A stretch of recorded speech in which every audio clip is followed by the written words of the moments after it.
অনেকদিন বাদে আশারাম বাড়িতে এই ধরনের একটা প্রোগ্রাম, এটা দেখে আমার খুব ভালো লাগে। নির্বাচনের সময় এটা প্রোগ্রাম আমরা এখানে করেছি।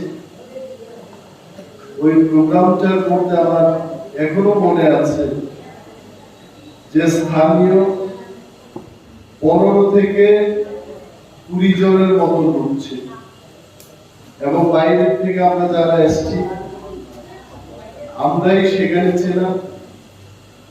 খালি ময়দানে আমাদের সেই দিন বক্তৃতা করতে। আজকে যখন দেখি 22 পরিবারে 84 ভোটার বিজেপি এবং সিপিএম দল ত্যাগ করে আপনারা তীব্রামথায় যোগদান করবেন, এই খবরটা যখন পাইলাম আমি বললাম সেই প্রোগ্রামে আমি আসব। আজকে ত্রিপুরার যে চেহারা আপনারা বুঝতেই পারছেন, যারা সিপিএম করেন আপনারা ভালোই বুঝেন। গত 5 বছর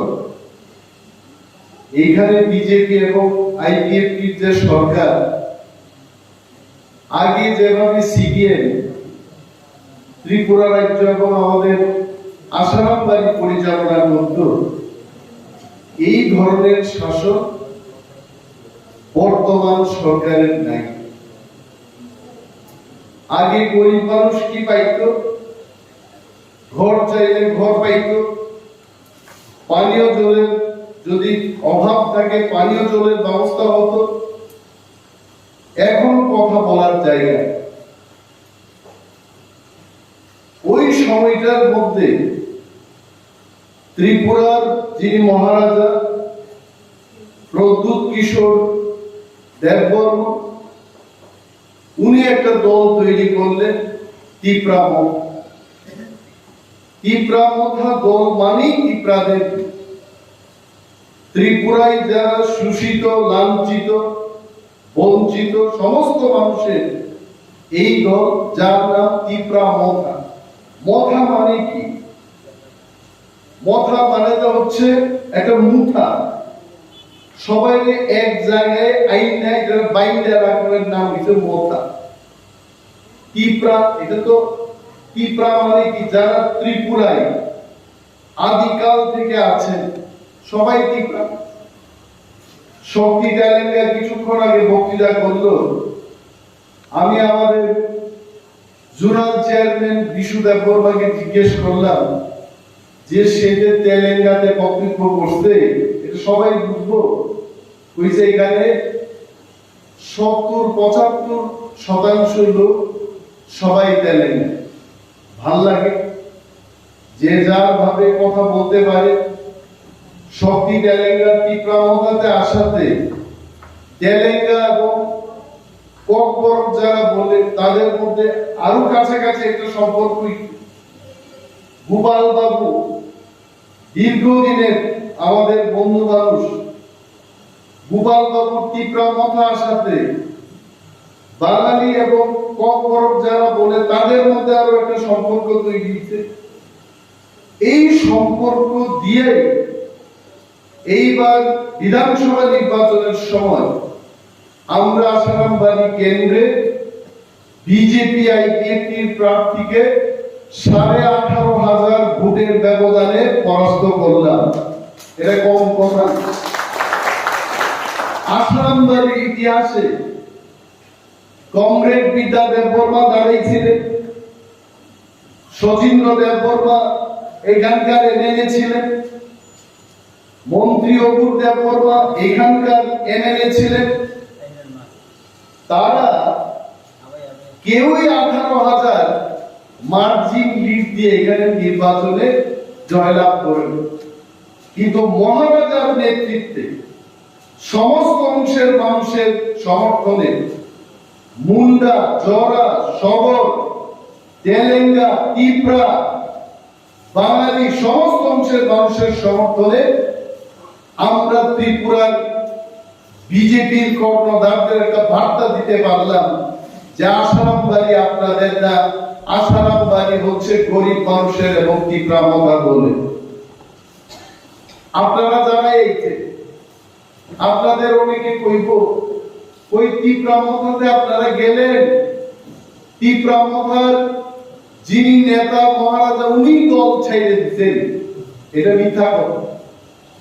মহারাজা সেই দিন খুব পরিষ্কার ভাবে কইছেন যে আমি দলের চেয়ারম্যান পদ থেকে সইরে গেলাম। তীব্রামথার যে সংবিধান, এই সংবিধান নতুন একটা সংবিধান গত 15-16 তারিখ খুলনায় আমাদের অধিবেশনে, পার্টির সেই অধিবেশনে আমরা জনসমক্ষে এটা প্রকাশ করলাম। এই অধিবেশনে আমরা দেখলাম গঠনতন্ত্রের মধ্যে চেয়ারম্যানের কোনো পোস্ট নাই। চেয়ারম্যানের যদি পোস্ট না থাকে তাহলে মহারাজা কেমনে চেয়ারম্যান থাকবো? মহারাজা বলেছেন যেহেতু চেয়ারম্যানের পোস্ট এখন আর নাই, আমি চেয়ারম্যানের পোস্ট থেকে সইরা দাঁড়াই না।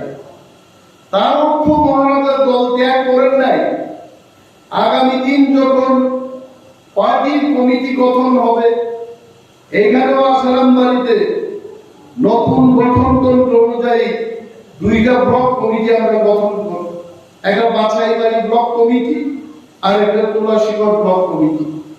এইভাবে নিচের স্তর থেকে কমিটি গঠন হইতে হইতে সারা রাজ্যের জন্য যখন একটা কমিটি হইব, তখন দেখবেন মহারাজাই আমাদের দলের সুপ্রিম নেতা হিসাবে আমরা আবার মহারাজাকে সেখানে বসাবো। আর এরা আমাদের মনের জোর কমানোর জন্য কইতেছে, কয় আপনারা যে গেছেন ওইখানে তো নেতাই নেই, আপনারা জবাব দিবেন। আরেকটা হলো আজকে বিজেপি যারা করেন, কেন বিজেপি ছাইরা ইতিহাস? মণিপুরের ঘটনা দেখেন, এখানে মা বোনেরা বই দিচ্ছেন, মহিলারা বই দিচ্ছেন। একা বিজেপির শাসন, আমি একা বিজেপির কথা, বিজেপি যেখানে একা শাসন করে আমরা দেখলাম দিন দাহারের মধ্যে একটা লোককে, মুসলমানকে রাজস্থানের মধ্যে তারা বাইরা পালেন, তার কোন বিচার নেই। মণিপুরে 2টা মহিলাদের নগ্ন অবস্থায় নেমকি কইরা পাটি বাংলায় যদি আমি বলি, এই মহিলা গুলির নেমকি কইরা রাস্তার মধ্যে হাঁটাহাঁটি করাইল, এটা সারা বিশ্বের মানুষ দেখবে। আজ পর্যন্ত কোন লোকের সাদা শাস্তি হয় নাই। এরা একটা না 2টা লোককে গ্রেফতার করছে, যারে গ্রেফতার করছে সেই তো মহিলারা হাঁটায় আনছিল, এই লোকটা থানার মধ্যে আইসা ফটো তুলছে, হাসতে আছে। পুলিশ যখন মহিলাদের উত্তেজিত জনতার কাছে তুলে দেয়, পুলিশে বিচার করব, পুলিশ আইন রক্ষা করব, অত্যাচারিত মানুষের পাশে পুলিশ দাঁড়াইব। কিন্তু মণিপুরে কি হচ্ছে? পুলিশ এই মহিলাকে উত্তেজিত জনতার কাছে তুলে দিচ্ছে। জনতা তারবে নগ্ন অবস্থায় রাস্তা দিয়ে হাঁটাই নিয়ে গেল, তাদের উপর এত অত্যাচার হচ্ছে, এটা আর অপেক্ষা রাখে। তো যে বিজেপি পার্টি শাসন, মহিলাদের কোনো সম্মান নাই, গরিব মানুষের কোনো সম্মান নাই। আপনারা দেখেন আগরতলা শহরের মধ্যে কোন কলেজের এক ছাত্রী আজকে থেকে 2 বা 2.5 মাস আগে চলন্ত গাড়ির মধ্যে তার অত্যাচার করা হলো, কোন শাস্তি আছে? নাই। এই কারণে আজকে যারা বিজেপি করে, এরাও ভাবলো যে বিজেপি কইরা আমাদের আর হইত না। বিজেপির বিরুদ্ধে যারা ত্রিপুরা রাজ্যে বিজেপির মুখোমুখি হয়ে যারা দাঁড়াইয়া জনগণের কথা বলবে, ওই দলের কাছে আমরা যাব। আর বিজেপির প্রতিদ্বন্দ্বী হিসেবে ত্রিপুরায় বিজেপির যে মোকাবেলা করতে পারে এই দলের নাম হচ্ছে তীব্রামতা। তীব্রামতা ছাড়া আর অন্য কোনো দল নাই বিজেপির বিরুদ্ধে লড়াই করবে। আমরা শিক্ষা দিলাম বিজেপিতে। আসামবাড়িতে যেমন আমরা 18,500 ভোটে জয়লাভ করলাম, আমরা রামচন্দ্রঘাট বিধানসভা কেন্দ্রে 16,000-এর বেশি ভোটের ব্যবধানে বিজেপি আইপিএফটি প্রার্থীকে আমরা পরাজয় করলাম। টাকারতলা কেন্দ্রে আমরা 32,000 ভোটের ব্যবধানে বিজেপি আইপিএফটি প্রার্থীকে সেখানে পরাস্ত করলাম। এখন বিজেপি ভয় পায় শুধু তীব্রামতা। আমরা এই কারণে বলি যে আগামী 5 বছর ত্রিপুরায় যদি কেউ সরকার চালাইতে চায়, তীব্রামতা ছাড়া তাদের কোনো গতি নাই। তীব্রামতাই পারবে 5 বছরের শাসন ত্রিপুরায় যে দিতে। এটা দিল্লির নেতারাও চায় যে তীব্রামতা আমাদের সাথে থাকে। মহারাজা কি কইছেন আপনি শুনছেন না? আপনারা 2 মাস অপেক্ষা করুন। আমি কালকে দিল্লি যাচ্ছি, দিল্লিতে গিয়ে আমাদের আলোচনা হবে। আমরা এখানে ধনী মানুষের জন্য আলোচনা করব না, যারা পাকা বাড়িতে থাকে এদের আলোচনা আমরা করব না। আমরা কার সাথে আলোচনা করব? আপনার সাথে, গরিব মানুষের সাথে। আমাদের মতো লোক যারা গ্রামে থাকে, জলের ব্যবস্থা যাদের নাই, ঘরের অবস্থা যাদের ভালো না, যাদের ছেলেমেয়েরা চাকরি পাইতেছে না, তাদের জন্য আমরা দিল্লিতে 27 এবং 28 ভারতবর্ষের মন্ত্রীদের সাথে আমরা বৈঠক করব এবং আমরা বলবো আমাদের এবিসিতে আমাদের মাননীয় এক্সিকিউটিভ মেম্বার এখানে আছে, সারা রাজ্যের মধ্যে 27,500 কোটি টাকা বাজেট, আর সবর, তেলেঙ্গা, দেববর্মা, রিয়াং, জমাতিয়া আর কিছু সংখ্যক পিছিয়ে পড়া বাঙালিরা যেমন গোপাল বাবুদের মতো লোকের জন্য মাত্র 672 কোটি টাকা দিছে। আমরা এরা বইয়া মুরগির মাংস দিয়া খাইবো আগর কলাই, আর আসামবাড়ির লোক আমরা এক কাপ ফিরা চা পাইতাম না। এই দেশের মধ্যে এই অব্যবস্থা চলবে না। আমরা দিল্লিকে বলবো যদি এডিসির মধ্যে টাকা না দেয়, ত্রিপুরা রাজ্যে আগুন জ্বলবে। আমরা এইটা চালাইছেন আজকে বিজেপি, সিপিএম ছাইরা 22 পরিবার আপনারা আইছেন এই হলের মধ্যে ভর্তি লোক। আগামী দিন এই সংবাদ পাওয়া উঠলো এই আসামবাড়ি কেন্দ্রের মধ্যে তারা বিজেপি এবং অন্যান্য দল ত্যাগ করে এখানে আসবে। আমি জানি সিপিএম তো বলে আমাদের অনেকে, আমাদের বর্তমান জোনালের যে চেয়ারম্যান, উনার মামাও তো একজন সিপিএম এর লিডার ছিলেন, উনিও এখানকার এমডিসি ছিলেন। আজকে কেন চেয়ারম্যান মহোদয় তীব্রামতার অনুষ্ঠানে একজন নেতৃত্ব হিসাবে এখানে বসে আছেন? কারণ ওনারা সবাই জানেন যে সিপিএম আগের সিপিএম নেই। আগের সিপিএম মানুষের দাম দিত, মানুষের কথা শুনতো। আজকে আমাদের ভাইস চেয়ারম্যান কয়েকটা কথা কইছেন এখানে, দুঃখ লাগে। এই এলাকার মানুষ 70 বছরেও এখনো ঘরের জন্য আমাদের আবেদন করে। আমি বনবাজারে গেলাম সেদিন, আমার অনেক মহিলা দিতেছে পয়সা, বাড়ির টিনটা ভালো না, এই ছাদের একটু ব্যবস্থা করে দেন। 70 বছরও আজকে আমরা ঘরের জন্য লড়াই করতে হইতেছে। আর আমি এমএলএ, এই এলাকার এমএলএ, আপনারা আমি কথা দিতেছি, কইতাছি আমাদের অল্প সময় দেন। আমরা আগামী 5 বছরের মধ্যে দেখব যে প্রত্যেকটি গরিব পরিবার সে 12 ছাদের নিচে যেন থাকতে পারে, তার ব্যবস্থা আমরা করব। আমি হিসাব করতে বিডিওকে বলেছি, আমাদের জোনাল চেয়ারম্যানকে বলেছি যে প্রত্যেক বাড়ির স্বার্থে আগামী মাস থেকে আমাদের করতে হবে। প্রত্যেক ভিলেজ কমিটিতে আমাদের দেখতে হইব কারা কোনো ঘর পাইতেছে না। এবং এদের জিও ট্যাগিং করাই দিব। প্রয়োজনে দেশের প্রধানমন্ত্রীর অফিসে গিয়া আমি অনিমেষ দেববর্মা, আমি একজন বিরোধী দল নেতা, আমি প্রধানমন্ত্রীর সাথে দেখা করে ঘরের দাবি করব, ঘর আনতে চেষ্টা করব।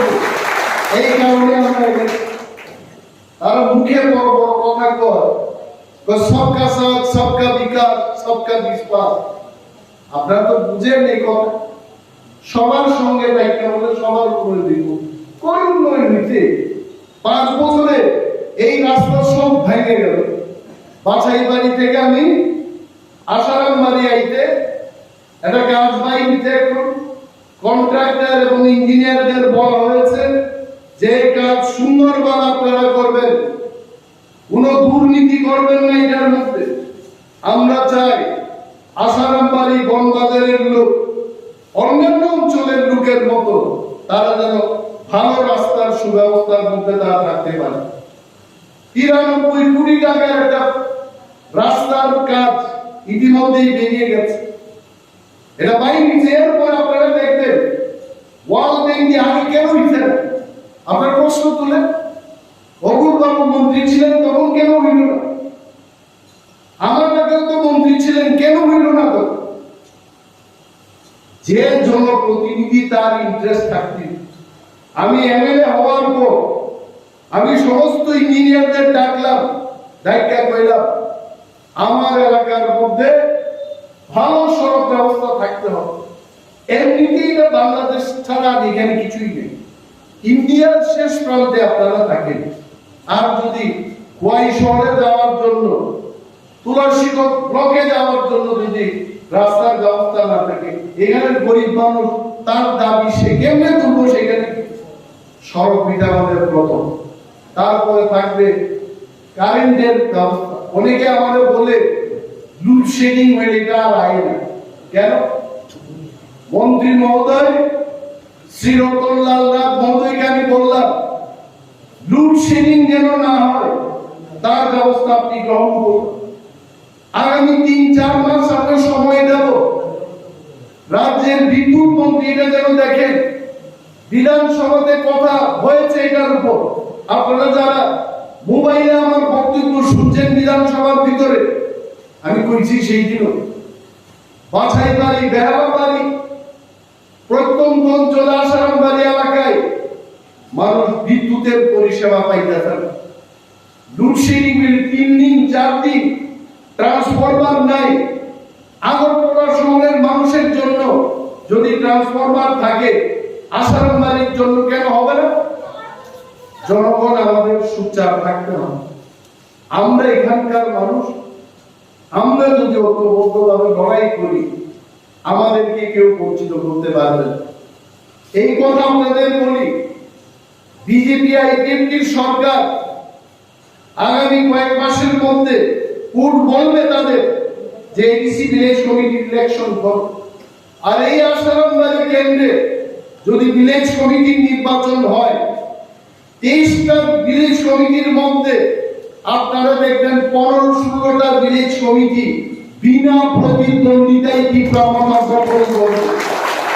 এটার মধ্যে প্রতিদ্বন্দ্বিতার কোনো ব্যাপারই থাকতো না। আর আমি জানি বনবাজার, আসারাম বাড়ি ইত্যাদি এলাকায় কিছু প্রতিদ্বন্দ্বিতা হতে পারে, কিন্তু যেহেতু সিপিএম এবং বিজেপি ছাইরা এইভাবে আপনারা আইছেন, আপনারা আরো লোককে টানবেন। ভিলেজ কমিটি নির্বাচন হইতে হইতে আমার একটা বিশ্বাস যে আসারাম বাড়িতেও আমরা বিনা প্রতিদ্বন্দ্বিতায় এডিসি ভিলেজ কমিটি দখল করতে পারবো। এই জায়গায় আর এমনিতে আপনারা বলেন 23টার মধ্যে যদি আমরা 16-17টার মধ্যে বিনা প্রতিদ্বন্দ্বিতায় জয়লাভ করি, ব্লকের বিএসসি চেয়ারম্যান আমাদের হাতে থাকবে, ব্লক পরিচালনা আমাদের হাতে থাকবে। কি প্রমতার বিরুদ্ধে কি করবে? যারা এখনো তীব্রতা সম্পর্কে জানে না, তীব্রতা সম্পর্কে যারা ভুল ব্যাখ্যা করছেন, ভুল ব্যাখ্যা দিচ্ছেন, যারা মনে করছেন সিপিএম আবার আয়া করবো, আইতো না, এটা আর আইতো না। মানুষের কয় না, কয় বাবা মারা গেছে, ব্রাহ্মণে কইছে আয়া কয় কাইন্দ না মা, তোমার বাবু আবার তোমার পেটেই জন্মগ্রহণ করে আবার আইব তোমার ঘর। এইরকম হইছে না? পৃথিবী দেখি কেউ দেখছে যে বাবা মারা গেছে আবার মেয়ের পেটে জন্মগ্রহণ করছে? এটা কেউ দেখছে? এটা আমার গল্প না। সিপিএম আপনারা বহু করছেন, আমরাও সিপিএম করছি। সিপিএম আর সিপিএম কি ইতিহাস, কিছু কিছু জিনিস এটা গেলে গা আয় না, এটাও এখন না। এখন নতুন মন নিয়ে, নতুন ভাবনা নিয়ে, নতুন চেতনা নিয়ে আমাদের কর্তৃত্ব। বিশ্বাস রাখেন যদি কেউ এই এলাকার তীব্রামধার নাম দিয়ে কোন নেতা যদি আপনাদের শোষণ করে, কোন নেতা যদি আপনাদের বঞ্চনা করে, আমি শক্তিকে বললাম, গোপাল বাবুকে বললাম, আপনারা আসুন আমার সাথে আলোচনা করুন। ওই সমস্ত নেতা আমাদের দরকার নেই। আমাদের সেই নেতার দরকার জনস্বার্থে যারা কাজ করে, ব্যক্তি স্বার্থে না। নিজেই সব খাইব, ঘর আইছে ঘর খাইব, পায়খানা করতে মানুষের ঘর খাইছে, এটা ভালো কথা। পায়খানার ঘর পায়খানা সুদ্ধা খাওয়া, এটা তো ঠিক না।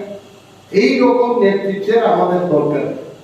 তীব্রামথা সবার জন্য, তেলেঙ্গা, সবর, চাষা, মুন্ডা, ঝরা, বাঙালি, দেববর্মা, সমস্ত সম্প্রদায় মিলে তীব্রামথার আমাদের শক্তিশালী করতে হবে।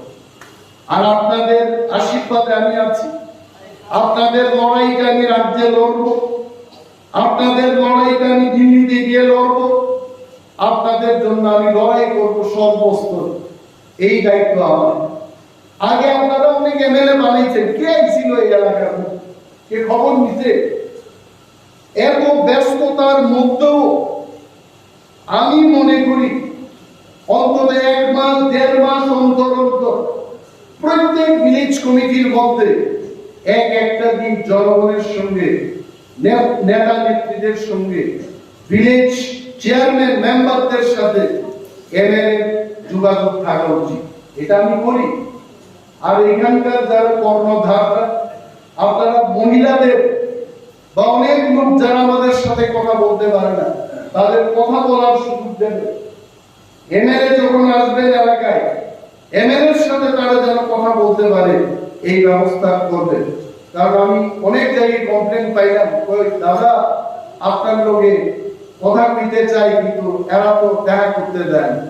ওই যে এরা, এই এরারে আমি কইতাছি আপনারা গরিব মানুষদের যেন এমএলএর সাথে দেখা করে তাদের মনের দুঃখটা যেন তারা দিতে পারে, এটাতে বাধা দিয়ে নেই, এদের ব্যবস্থা দিন। কথা বলার অনেক আছে। তীব্রামথা আজকে সরকারে নাই, কিন্তু বিজেপির অবস্থা ভালো না। বিজেপির মাত্র 31টা সিট।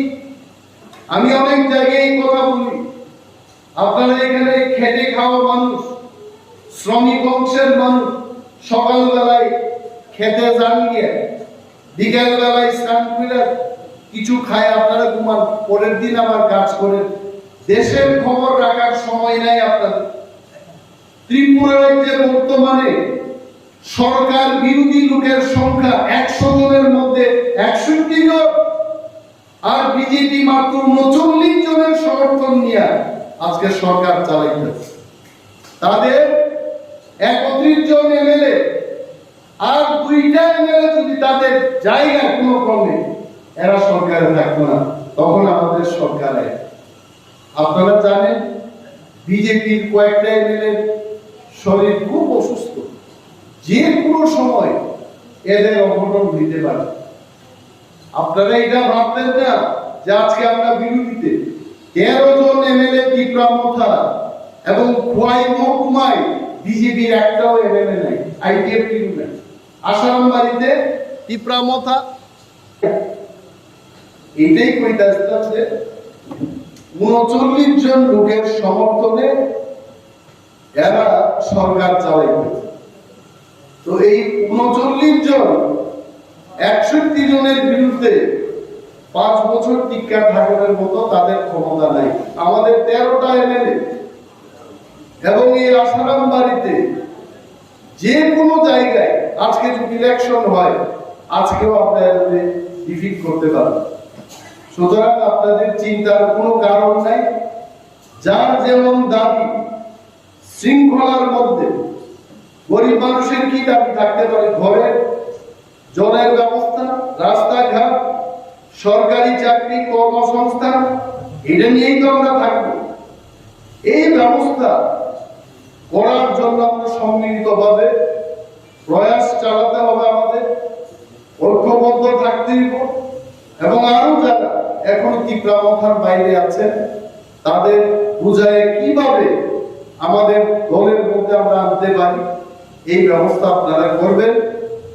এবং যারা আজকে 22 পরিবারের 84 জন ভোটার তীব্রাবস্থার দলে বিজেপি এবং সিপিএম থেকে এসছেন, আমি আমার ব্যক্তিগত পক্ষ থেকে এবং দলের পক্ষ থেকে আপনাদের তীব্রাবস্থা দলে স্বাগত জানাচ্ছি। এবং সবাই মিলে আমরা যেন সুন্দর ত্রিপুরা, সুন্দর আসারাম বাড়ি গঠন করতে পারি, উন্নত করতে পারি, এই লক্ষ্যে আমরা সবাই মিলে হাঁটবো। এই কয়েকটা কথা বলেই আমি আমার আলোচনা শেষ করছি। তীব্রাবস্থায় লক্ষ্য, ভোগান্তায় লক্ষ্য।